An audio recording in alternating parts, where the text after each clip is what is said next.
하나님께서 저와 여러분에게 주시는 말씀 사사기 7장 2절입니다. 우리 한 목소리로 읽겠습니다. 여호와께서 기드온에게 이르시되 너를 따르는 백성이 너무 많은즉 내가 그들의 손에 미디안 사람을 넘겨주지 아니하리니 이는 이스라엘이 나를 거슬러 스스로 자랑하기를 내 손이 나를 구원하였다 할까 함이니라. 아멘. 우리 성도님들의 삶이 좀 여유가 있었으면 좋겠습니다. 풍성했으면 좋겠다 이 말입니다. 저와 여러분 또한 동일한 소망을 가지고 있을 것이라고 믿습니다. 드리고도 나누고도 섬기고도 남는 그런 삶을 우리 모두는 꿈꾸고 때로 기도하고 있을 것입니다. 삶이 여유가 없고 빠듯하고 딱 맞고 때로는 부족한 것을 원하는 사람은 없을 것입니다. 시간도 돈도 좀 능력도 좀 여유가 있었으면 얼마나 좋을까. 우리 모두 그것을 또 구하며 쫓고 있지 않나 저는 그렇게 생각합니다. 나이가 들수록 더욱 그렇다고 생각합니다. 나이가 들어갈수록 현재보다는 내일이 더 힘겹고 모든 기능이 저하되고 소득이 늘어날 이유가 없기 때문에 그렇습니다. 이 시대를 살아가는 청년들도 그렇지 않을까 생각해 봅니다. 항상 부족하고 내일에 대한 확신이 없기 때문입니다. 그래서 이 시대를 살아가는 청년들이 많이 포기하고 살아간다고 그래요. 저 때만 해도 허리띠 조르고 먹을 거 안 먹고 놀러 가지 않으면 그저 10년이면 15년이면 집을 장만할 수 있었습니다. 저희 어머님은 행상하시면서 저희들을 다 키워놓고도 괜찮은 집을 장만하시기도 했습니다. 이 청년들이 많이 포기하고 있어요. 결혼도 자녀를 낳아야 될 이유도 찾지 못하고 있습니다. 집은 당연합니다.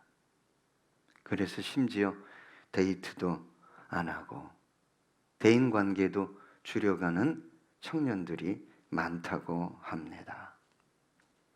부족하고 빠듯하고 딱 맞는 것을 좋아할 사람은 없을 것입니다. 오시면 몰라도. 그런데 참으로 놀랍게도 부족한 것을 원하는 분이 있습니다. 저와 여러분이 믿는 하나님이십니다. 모든 것에 풍성하신 그분이 부족한 것을 원한다는 것은 무슨 아니겠습니까? 왜 부족한 것을 원하실까요? 오늘 본문에 보니까 여호와께서 기드온에게 이르시되 너를 따르는 백성이 너무 많다. 너무 많은즉 이렇게 이야기하고 있습니다. 하나님은 많은 무리가 모였다고 기뻐하시는 분이 아닙니다. 우리 주님도 수만의 군중 무리 때문에 기뻐하신 적이 없었습니다. 우리 주님께서 이제 마지막으로 예루살렘에 올라가실 때 수많은 군중이 뒤따르며 종려나무를 흔들면서 호산나 외쳤습니다. 호산나 다윗의 자손이야. 호산나는 지금 우리를 구원하소서 그 뜻입니다. 예루살렘이 뒤흔들릴 정도로 외쳐 찬양했습니다. 그러나 우리 주님 그 찬양 기뻐하지 않으셨죠. 왜요? 잠깐 후면 그들의 입술이 무엇을 말하는 입술이 될 것을 아셨죠? 십자가에 못 박아라. 십자가에 못 박아라. 여러분, 하나님은 기드온을 통해 이스라엘을 미디안 족속의 압박에서 해방시키기 원하셨어요. 왜 이스라엘 백성들이 정복했던 그 땅의 한 족속이었던 미디안 족속의 압제를 받게 되었을까요? 하나님 앞에 범죄했기 때문입니다.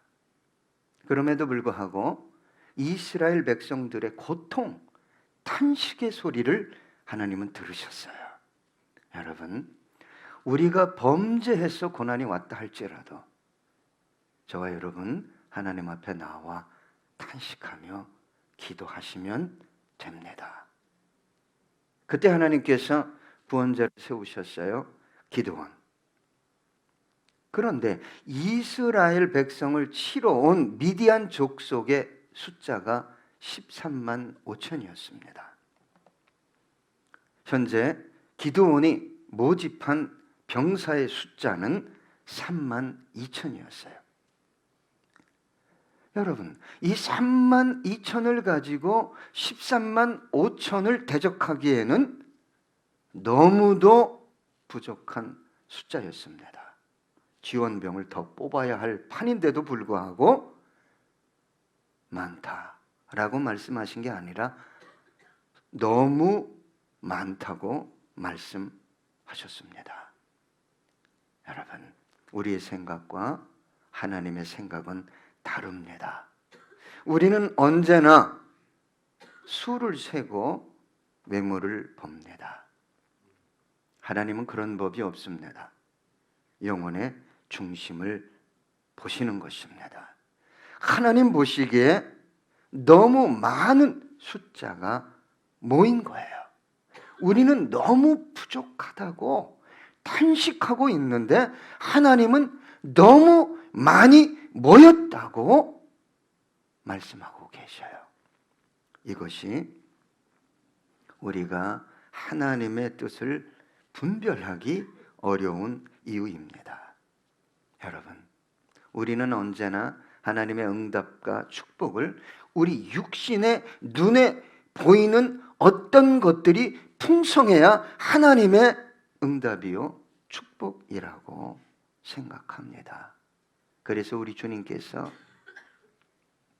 너희들 좁은 문으로 들어가라. 넓은 문으로 들어가는 자는 많을 것이다라고 말씀하신 겁니다. 저와 여러분 아직도 부족하고 힘든 것은 하나님의 뜻도 축복도 아니라고 생각하고 계십니까? 하나님께서 부족하게 하시는 데는 신실하신 하나님대로의 이유가 있는 것입니다. 왜요? 하나님은 저와 여러분의 부족함을 통해 일하시고 영광을 받기 원하시기 때문에 그렇습니다. 자, 오늘 본문 중반절에 보니까 내가 그들의 손에 미디안 사람을 넘겨주지 아니하리니. 저와 여러분은 너무 적어서 실패하는 것이 아니라 너무 많아서 실패하는 것입니다. 무엇이 문제를 일으키냐? 신앙생활하면서 부족하기 때문이 아닙니다. 문제를 정말 크게 야기하는 것은 풍성하기 때문에, 삶이 풍성하면 더 엎드려 기도할까요? 더 겸손할까요? 이전보다 더 헌신할까요? 하나님의 뜻을 겸손히 엎드려 분별하며 더 순종할까요? 풍성해지면 서서히 멀리합니다. 풍성한 어떤 것들로 하나님의 모든 사역을, 자신에게 맡겨진 사역과 십자가까지 그런 것들로 대체하려고 합니다.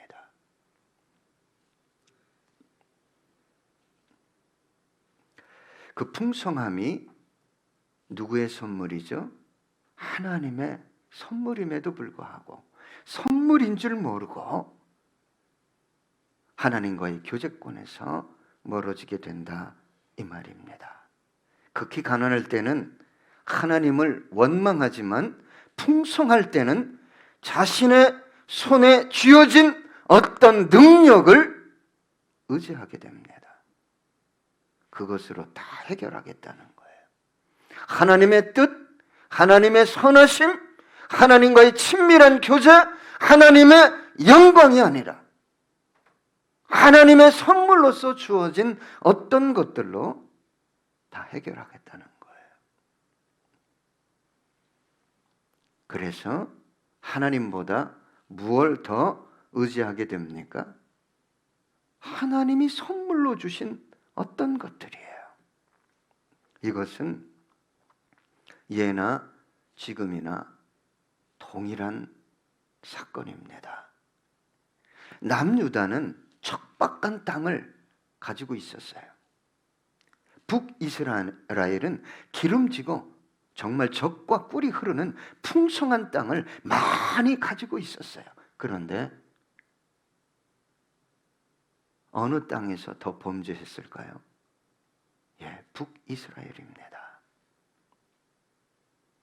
인간은 근본적으로 풍요를 열망하고 풍요의 신을 섬깁니다. 그래서 북이스라엘 백성들이 심지어 왕까지 많이 섬긴 신이 뭐냐? 바알이에요. 풍요의 신. 그리고 다산의 신 아세라입니다. 그래서 북이스라엘에 3년 동안, 더 정확하게 말씀을 드리면 3년 반 동안 기근이 임했어요. 여러분, 중동 지방에 3년 이상 기근이 들었다는 것은 보통 문제가 아닙니다. 여러분이 수입이 3년 동안 제로, 이 정도가 아니에요. 그런데 북이스라엘 왕과 백성들은 무엇 때문에 이 기근이, 이 죽음이, 저주가 왔는지를 몰랐어요. 엘리야를 보내서 영적 전쟁을 일으킵니다.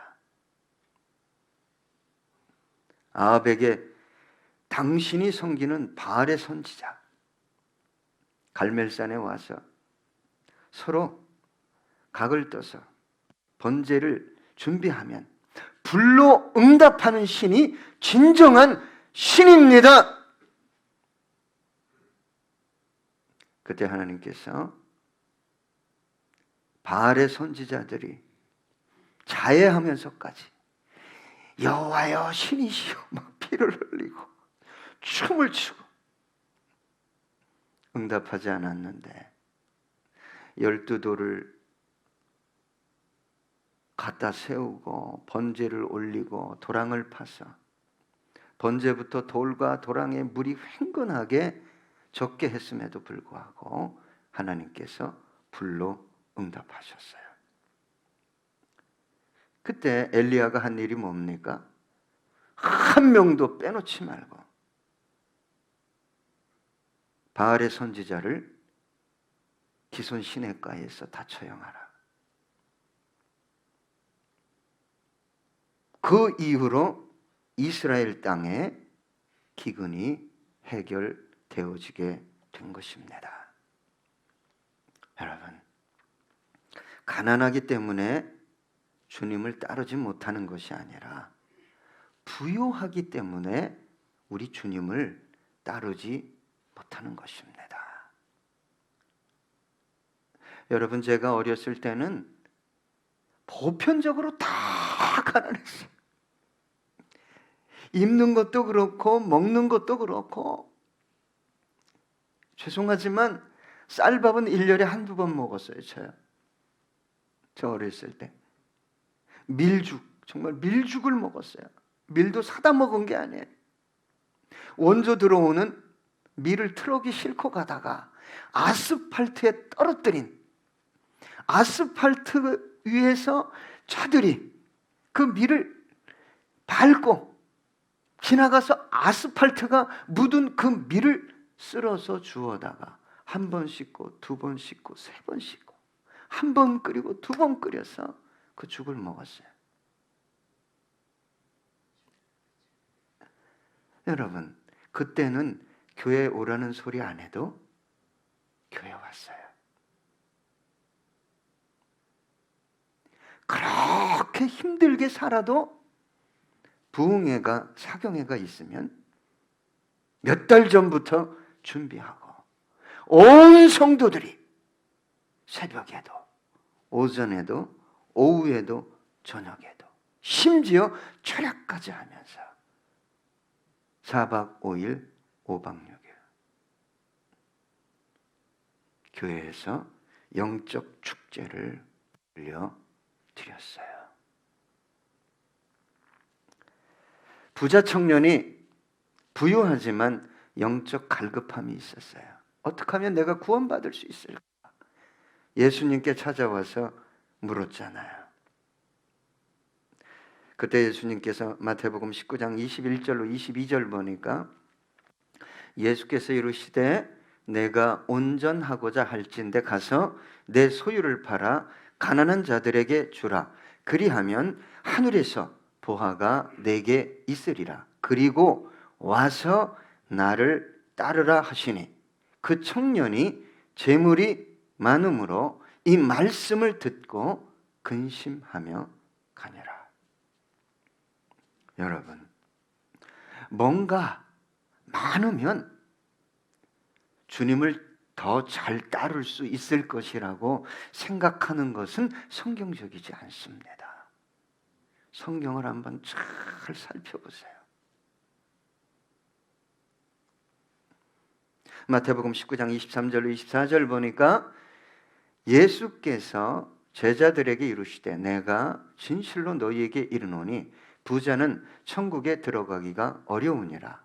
다시 너희에게 말하노니 낙타가 바늘 귀로 들어가는 것이 부자가 하나님의 나라에 들어가는 것보다 쉬우니라 하시네. 여러분, 부자 청년이 영생을 얻기 위해 왔지만 영생보다 무엇을 더 가치 있게 여겼어요? 소유. 간단해요. 사람은 자기 가치대로 선택하고 결정합니다. 예수님은 여러분에게 어떤 가치로 자리하고 있습니까? 시편 49편 6절로 8절 보니까 자기의 재물을 의지하고 부유함을 자랑하는 자는 아무도 자기의 형제를 구원하지 못하며 그를 위한 속전을 하나님께 바치지도 못할 것은 그들의 생명을 속량하는 값이 너무 엄청나서 영원히 마련하지 못할 것임이니라. 잠언 11장 28절에는 자기의 재물을 의지하는 자는 패망하려니와 의인은 푸른 잎사귀 같아서 번성하리라. 여러분, 왜 하나님께서 더 많은 병사가 필요한데 주지 않으셨을까요? 지금도 너는 너무 많아. 너 가진 거 너무 많아. 왜 하나님이 그렇게 말씀하실까요? 오늘 본문에 보니까 이는 입니다. 이스라엘이 나를 거슬러 스스로 자랑하기를 내 손이 나를 구원하였다 할까 함이니라. 여러분, 참 안타까운 것은 부족하게 할 수밖에 없는 이유가 나오는데 먼저는 뭔가 손에 가득하면 하나님을 거스른다는 거예요. 오늘 본문이 이야기합니다. 이 거스른다는 단어는 위에, 넘어 이 뜻이 있습니다. 우리가 세상 말로 이렇게 얘기하지 않습니까? 야, 너 많이 컸다. 너 참 많이 컸다. 태도가 달라졌다는 것입니다. 옛날에 네가 아니라는 것입니다. 사람이 언제 변합니까? 풍성할 때예요. 그런데 안타까운 것은 우리 그리스도인들까지도 하나님 앞에서 그런 태도를 취할까요? 성경은, 주님은 그렇다라고 말하고 있습니다.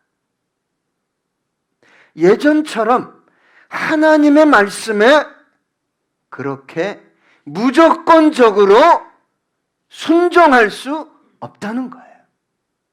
생각해보고, 따져보고, 계산해보고, 나에게 유익이 되냐 안 되냐?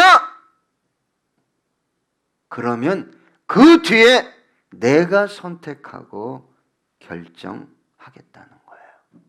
나도 알 만큼 안다는 것입니다. 우리 주님께서 하나님의 나라를 누구에게 계시하겠다고 약속하셨습니까? 누구에게 천국이 이런 자의 것이라고 약속하셨죠? 어린아이예요. 어린아이. 영성의 깊이는 하나님을 향한 태도가 변함없이 어린아이처럼 순수하고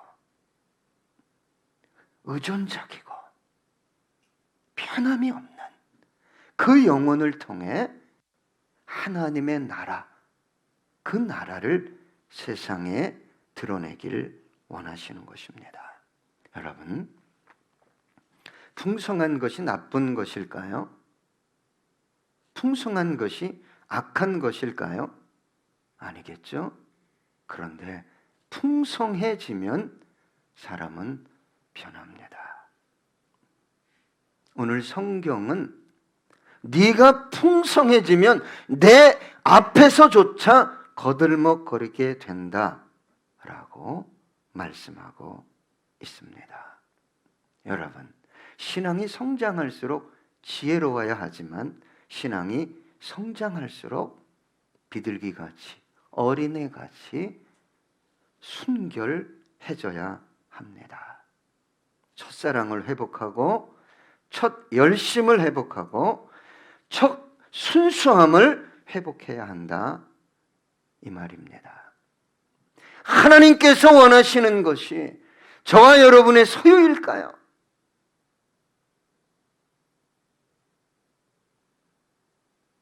어떤 능력일까요? 잠깐 후면 먼지로 돌아갈 여러분의 육체의 에너지일까요? 그게 아니라고 주님은 말씀하고 계십니다. 여러분, 어린애같이 순수하게 주님께 매달렸던 시기가 있습니까?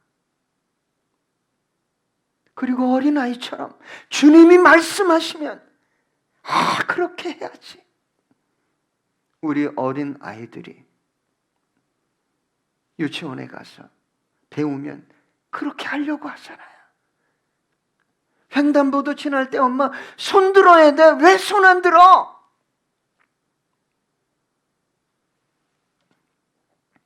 풍성해지면 우리 하나님께서 걱정하는 게 뭐냐? 네가 날 거스린다는 거예요. 다음으로 스스로 자랑하다. 네가 스스로 자랑할 것이다. 이 파르라는 단어는, 자랑하다라는 단어는 반짝이다라는 뜻이 있어요. 세상에서 반짝반짝거리면 자기가 잘나서 된 줄 안다 이 말입니다. 사도 바울은 여러분 예수님 만나고 다 버렸잖아요. 그리고 사도 바울을 통해 우리 주님이 어떤 능력을 베풀어 주셨습니까? 죽은 자가 살아나고 앞치마를 갖다가 덮어만 놔도 귀신이 나가고 병자가 치료되고 얼마나 많은 고난을 주를 위해서 당했습니까? 바울로 인해 회심한 무리들이 세워진 교회가 얼마나 많았습니까? 한 번도 자랑하지 않았어요. 하나님의 은혜였다고 하나님만 자랑하고 높였습니다. 그리고 사도 바울이 일평생 붙든 것은 십자가예요. 십자가. 자신의 삶의 이유, 존재 이유, 목적이 십자가에 있었기 때문에 십자가만 자랑하고 십자가만 전하고 십자가만 높여드렸습니다. 그래서 연약한 사도 바울을 통해 일평생 당신의 거룩한 능력이 열방에서 증거되게 된 것입니다. 여러분, 저는 여러분이 풍성해지길 원하지만 풍성해져서 십자가의 은혜를 잊거나 멀리한다면, 주님과의 친밀한 교제에서 멀어진다면 저는 여러분에게 권하고 싶습니다. 그거 별거 아닙니다. 반짝이다 사라질 것입니다.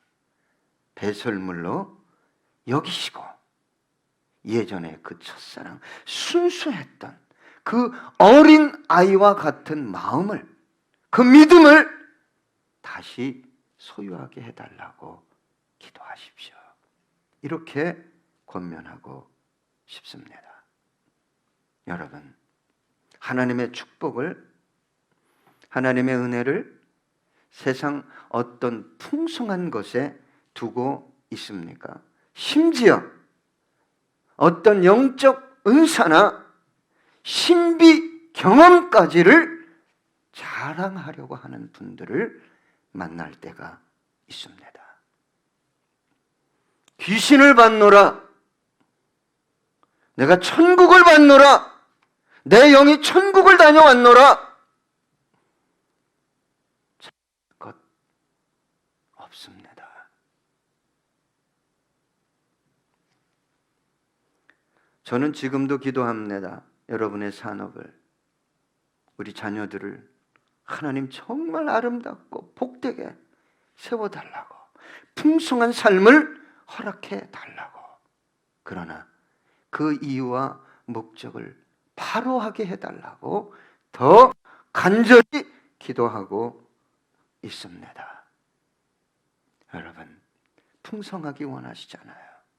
그 이유와 목적이 무엇입니까? 십자가를 더 사랑하고 붙들고 자랑하고 높이기 위함이 아니라면 차라리 부족한 것이 선한 것입니다.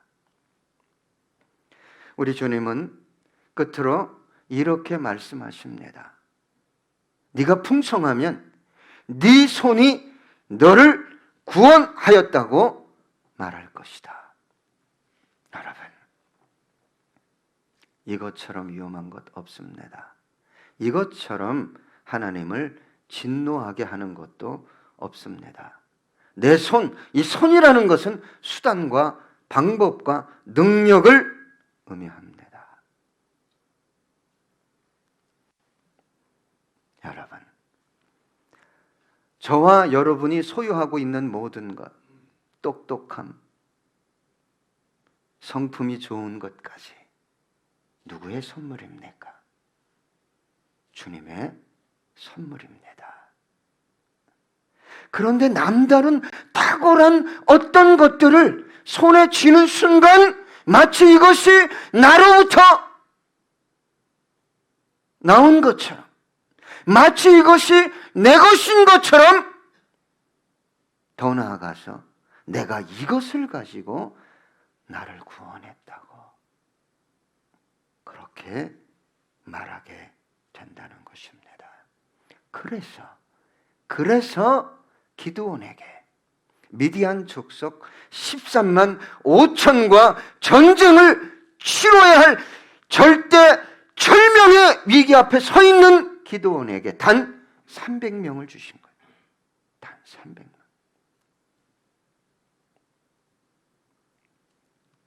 사사기 7장 3절로 4절 보면 이제 너는 백성의 귀에 외쳐 이르기를 누구든지 두려워 떠는 자는 길르앗산을 떠나 돌아가라 하라 하시니 이에 돌아간 백성이 2만 2천 명이요 남은 자가 10,000명이었더라. 여호와께서 또 기드온에게 이르시되 백성이 아직도 많으니 그들을 인도하여 물가로 내려가라. 거기서 내가 너를 위하여 그들을 시험하리라. 내가 누구를 가리켜 내게 이르기를 이 사람이 너와 함께 가리라 하면 그는 너와 함께 갈 것이요 내가 누구를 가리켜 내게 이르기를 이 사람은 너와 함께 가지 말 것이니라 하면 그는 가지 말 것이니라 하신지라. 32,000에서 22,000이 돌아갔습니다. 하나님이 싫어하는 것이 있습니다. 두려워하는 거예요. 두려워. 내 삶도 두렵고 내 내일도 두렵고 자녀 양육도 두렵고 살아가는 것 자체가 두렵고. 여러분, 그러면 하나님은 왜 계십니까?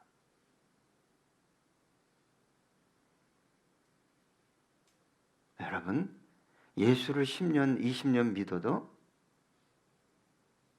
세상에 대한, 삶에 대한 두려움을 벗어버리지 못하고 계속 두려워한다면 주님 그렇게 말씀하실 것입니다. 이들을 돌려보내라. 돌려보내라. 사사기 7장 5절로 7절 보니까 이에 백성을 인도하여 물가에 내려가매 여호와께서 기드온에게 이르시되 누구든지 개가 핥는 것 같이 혀로 물을 핥는 자들을 너는 따로 세우고 또 누구든지 무릎을 꿇고 마시는 자들도 그와 같이 하라 하시더니 손으로 움켜 입에 대고 핥는 자의 수는 300명이요 그 외의 백성은 다 무릎을 꿇고 물을 마신지라. 무슨 의미가 있지요? 예? 내가 주님을 위해서 살아가리라. 내 생명 주님의 것입니다. 하고 고된 훈련을 받았어요. 물을 한껏 마실 수 없는 고된 훈련을 받았는데 물 있는 곳으로 그 10,000명을 데리고 가니까 9,700명이 어떻게 했다는 거예요? 그러니까 물 자체의 정신을 다 잃어버린 거예요. 물 자체. 무릎을 꿇어버리고. 그러나 300명은 경계를 하면서 물을 손으로 살짝 퍼서 마셨다는 거예요. 어떤 환경을 열어주면 거기에 폭 빠지는 사람이 있어요. 훈련을 잘 받았어도 주님이 쓰시지 않습니다. 아무리 많은 물이 나에게 주어졌다 할지라도 나는 전쟁을 치를 사람이야. 깨어있는 영혼을 쓰신다 이 말입니다. 사람이 많느냐 적느냐 내게 능력이 있느냐 없느냐 여러분 하나님 앞에는 문제가 되지 않습니다. 여러분이 건강하냐 병들었냐까지도 하나님에게는 문제가 되지 않습니다. 하나님은 지금도 동일하게 중심을 보십니다. 주님, 내 인생 이렇게 흘러가면 안 됩니다. 주님의 영광을 위해 내가 한번 살아보겠습니다. 더 나아가서 내가 주님의 영광을 위해 살다 이 생명이 끊어지는 위기가 온다 할지라도 하나님, 내가 그렇게 살아가기 원합니다. 그런 영혼을 주님께서 사용하시는 것입니다. 300용사의 고백이 살려고 전쟁에 임했을까요? 죽으려고 전쟁에 임했을까요? 여러분, 주님은 오늘도 저와 여러분에게 얘야 두려워하지 말아라. 내가 너 부족한 거 안다. 너 능력 없는 것 안다. 그러나 내가 원하는 것은 단 한 가지다. 단 한 가지. 너 나만 바라볼 수 있겠니? 너 삶과 죽음까지 내 손에 위탁할 수 있겠니? 그런 저와 여러분을 통해 이 시대에도 이 놀라운 승리를 이루어내길 하나님은 원하고 계십니다. 하나님, 내가 그 한 사람 되기 원합니다. 기도하는 저와 여러분 되기 원합니다. 기도하겠습니다.